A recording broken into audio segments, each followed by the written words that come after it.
maybe that is the kind of environment which has created. I think largely, if I try to sort of tell about this in a form in which I would say that because after Gandhi has departed, the Tantra has changed so much, the systems have changed so much. People have the feeling that even the Tattva has changed, the basic elements have changed, but that is not true. Because Tantra keeps changing, but Tattva doesn't. And Gandhi's fundamental contribution to humanity in that sense was drawing the attention towards some of the basic elements with which the human society or the human species should be living and growing and progressing.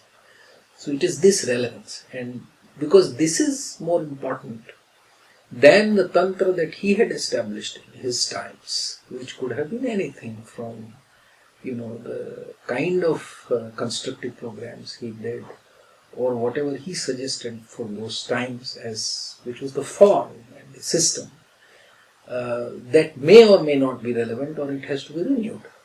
But the basic elements which he had said, that the humanity should not be giving up the quest for truth, and through non-violence. Non-violence is the essence, which is, he said, is the love force and the soul force.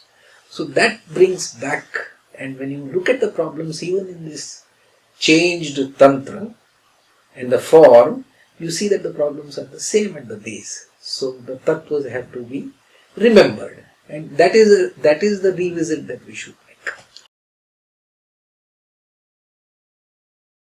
In fact, again, you have laid your fingers on the right points. See, if you look at Gandhi's life, as you said that you have not read and you have felt, and now you are feeling that there is hardly anything that is that can be taken to ordinary people, is because those who made you feel this have disappeared and disappearing very fast.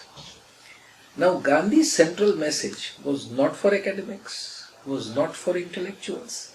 Gandhi's lifetime message, when he said that my life is my message, which meant living the life the way he did is the message, and that had to be sort of followed, not copied. He was very careful about it, that I don't want anybody to copy me. I am just illustrating. I have just said that I have lived like this. This way has led me to this. So please try to have your own quest and just take me as an example that here was a person who did that. So now, during his times and maybe a little after that, those who had seen him and those who were very close to him for his work, those who had imbibed those, lived those values, lived those kinds of lives. So you felt it. So it came to you automatic. You didn't have to learn from the books. Now, crisis today is that we are unable to follow that, in the sense that primarily if you look at Gandhi's life and what we need to convey to the younger generation and to the selves, because if I have not lived like that and if I am going to only preach about it, then it is not going to work. Then it will get into books, it will get into academics, I will write research papers, I can give good lectures, but it will stop at that. If they see me and they feel that, oh, acha, Gandhi means living like this, then there is something to follow. That is the point. And if you look at Gandhi's life, if really we have to take something, then Gandhi has to be forgotten and Mohan has to be brought in. And this Mohan's travel in his life, Mohan's evolution during his time, is something that we should share with the next generation, that how did this person, what made him continuously learn and evolve? He himself evolved. Now this story of Mohan's evolution is something that we need to go and share with the next generations. And then, in Gandhi's thought discourse, a central point one must not forget. Even when I am taking the story to the next generation, the story listeners must see that the story that I am telling also reflects in my life and my behavior. That is the point. So therefore, this is how I would like to sort of open up. Now it is Gandhi 150, 150 years of his birth anniversary. And if we have to reinforce that kind of values and thoughts in the coming generations, this is what is required. So no amount of sort of, celebrations, events, programs, tributes, all this is not going to help so much. It will be there in some memory, but it will be a very short memory. But living like that only, as individual and as groups, is going to inform the coming generations that humanity has an option, and this is an option or an alternative which needs to be given a try.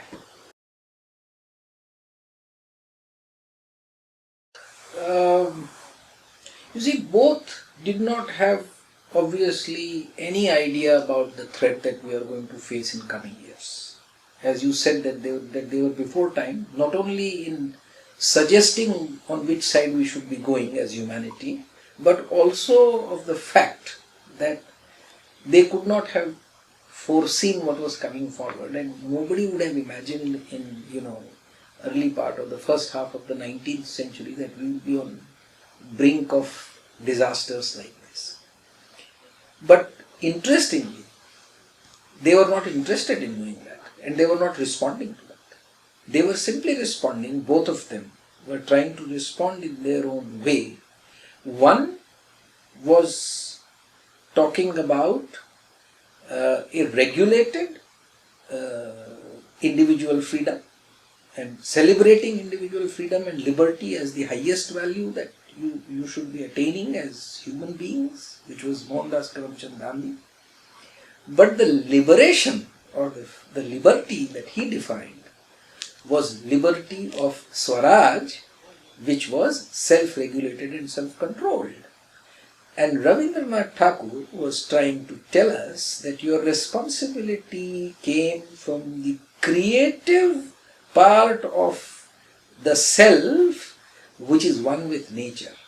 Therefore, in order to be one with nature, the nature's sanctity has to be respected and appreciated. So both arrive at a harmony kind of a thing with nature, one by being harmonious with self, whereby you in the process achieve the second goal, Gandhi's way.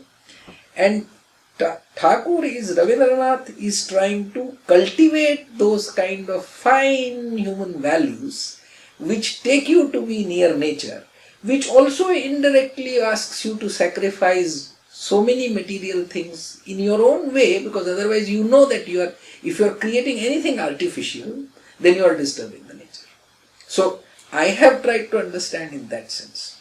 So Gandhi doesn't have to talk about environment or climate change, but let me give you a very small illustration. There are two incidents which come to my mind. It is at the Sabarmati river, when he was in Sabarmati ashram, a Nagar Shet came to visit him, and he saw that Gandhi was performing his morning ablutions and Sabarmati river was flowing, and he just had a small tumbler with him with which he took water and sort of used it to wash his face and gargle, etc. on the side. So this Nagar Shet, who was a rich trader, he said, Bapu, the whole river is flowing. Why are you using this small tumbler in your hand? And Gandhi replies that this river is not only for me. The river is for so many people, here, downstream and upstream. So was he not an ecologist of his time? He was saying that you can take only so much that as you need. So similarly, there are other illustrations. Kaka Sahib Kalelkar was trying to, we use the sticks for brushing our teeth. So he got a small little branch, and Gandhi comments, I asked you to get me one stick and you have got the whole branch. Why do you want to break that? You see, these are some of the very interesting things which shows that this idea, now this is only an illustration where he doesn't want to use more than what is his due with nature. At the same time, this is also part of the self-regulation.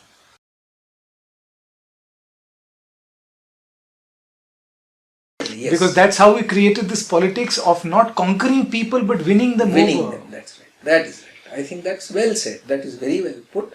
Now, when you have to do this, the difference between conquering and winning is possible when you live the way you think that you want others to live. That is the point, and that's how he was.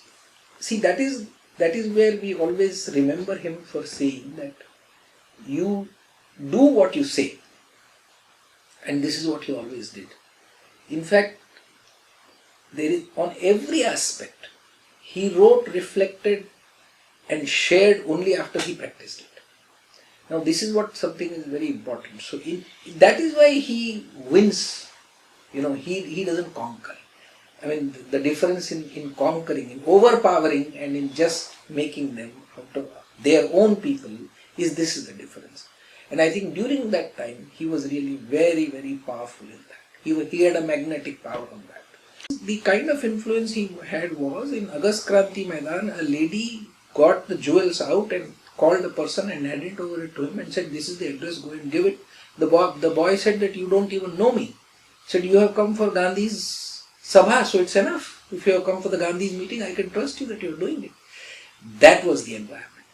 So I think, again, if we want to really sort of summarize this entire approach on why we really want to go back to Gandhi on this occasion of 150, see, unless we deal with which the Western philosophy has not been able to deal with this. It is the question of licentious liberty versus self-regulated struggle for freedom, which was very important for me. I am repeating this. The Swaraj, what we have lost today is the Swaraj, not the Swaraj in the independent sense, but control over self. Not just political independence. It's not political independence. It is Swaraj means and why this is important? Because character is built with this Swaraj. And the major crisis today why we need Gandhi is that this crisis in character has to be resolved.